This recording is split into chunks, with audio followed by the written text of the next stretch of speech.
रोज तोहर याद गे जई के ससुरावा में होई भी आबाद गे जई के ससुरावा में होई भी आबाद गे सुतलो में अइतै पगली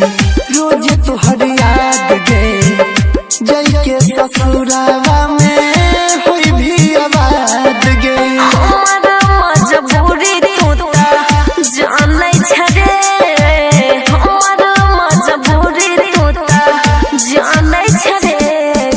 वीडियो कॉल छोरा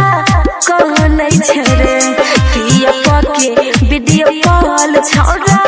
कौन छरे किया के वीडियो कॉल छोरा कौन छरे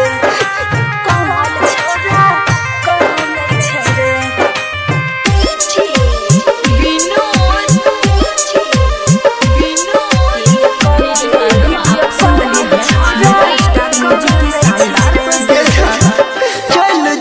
पगली जब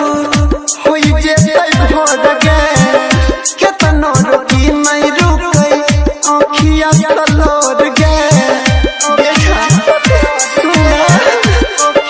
नहीं छै कोनो कसूर रे छियौ हमे मजबूर रे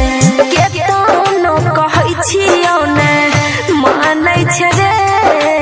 केतनो कहै छियौ ने मानै छै रे किया के वीडियो कॉल छोरा कौन छै रे किया के वीडियो कॉल छोरा कौन छै रे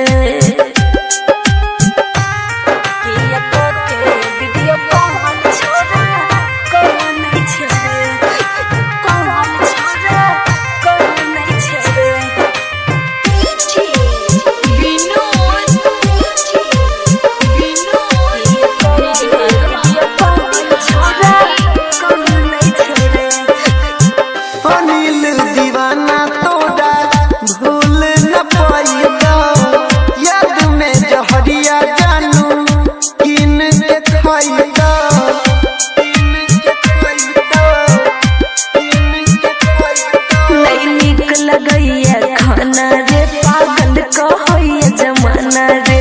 सुने परवीन किए फानै छै रे राइटर नीतीश किए फानै छै रे किया के वीडियो कॉल छोरा कौन छै रे किया के वीडियो कॉल छोरा